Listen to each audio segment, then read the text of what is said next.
Guys, ഇത് ഞങ്ങളുടെ ഒരു ക്ലയൻറ്റിൻ്റെ വെബ്സൈറ്റാണ്. അവർ വെബ്സൈറ്റ് റിവാമ്പ് ചെയ്യാൻ വേണ്ടിയിട്ട് ഞങ്ങൾ തന്നതായിരുന്നു. നോർമലി ഞങ്ങളുടെ അടുത്തൊരു സൈറ്റ് കിട്ടുന്ന സമയത്ത് ഞങ്ങൾ വെബ് പെൻട്രേഷൻ ടെസ്റ്റിങ്ങും കാര്യങ്ങളൊക്കെ ചെയ്ത് വൾണറബിലിറ്റീസ് എല്ലാം അവർക്ക് റിപ്പോർട്ട് ചെയ്യാറുണ്ട്. ആ ഒരു സമയത്ത് ചെയ്ത സമയത്ത് കുറേ ഇതിൽ ഫുള്ള് ബഗ്ഗാണ്.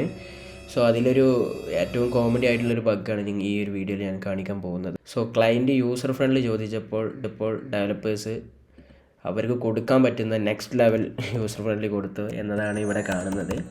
സോ ഞാൻ ജസ്റ്റ് എൻ്റെ നമ്പർ അടിച്ച് OTP സെൻഡ് ചെയ്യാണ്.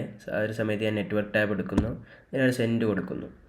ആ ഒരു സമയത്ത് നിങ്ങൾക്ക് ഇവിടെ ഒരു സെൻഡ് എന്നൊരു ഇത് കാണാൻ കഴിയുന്നുണ്ടാവും. നെറ്റ്വർക്ക് ടാബിലൂടെയാണ് OTP പാസ് ചെയ്യുന്നത്. സോ ഇവർ ചെയ്യുന്നത് എന്താണെന്ന് വെച്ചാൽ ബാക്ക് എൻഡിൽ തന്നെയാണ് OTP സെൻഡ് ചെയ്യുന്നത്. പക്ഷേ ഇവർ API ഉണ്ടാക്കിയിട്ട് API നിന്ന് ഫ്രണ്ട് എൻഡിലാണ് OTP ജനറേറ്റ് ചെയ്യുന്നത്. എന്നിട്ട് ആ OTP ഫ്രണ്ട് എൻഡിൽ നിന്ന് ബാക്ക് എൻഡിലേക്ക് പാസ് ചെയ്യുകയാണ് ചെയ്യുന്നത്. ക്ലയൻറ്റ് സൈഡിനെ ബ്ലൈൻഡ് ആയിട്ട് ടെസ്റ്റ് ചെയ്യുന്നതുകൊണ്ടാണ് ഈ ഒരു വൾണറബിലിറ്റി റൈസ് ആവുന്നത്. സോ ഇതൊരു ഹൈ സിവിയറിറ്റി ബഗ്ഗാണ്. ഇതിലൂടെ അഡ്മിൻ ലെവലിലോട്ടും എല്ലാ ലെവലിലോട്ടും എസ്കലേറ്റ് ചെയ്ത് കയറാൻ കഴിയും.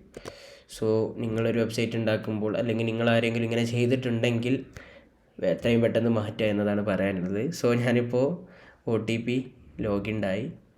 കൊടുത്തപ്പോൾ ലോഗിൻ ആയി. സോ മറ്റൊരു വീഡിയോയുമായിട്ട് വീണ്ടും വരാവുന്നതാണ്. Thank you guys.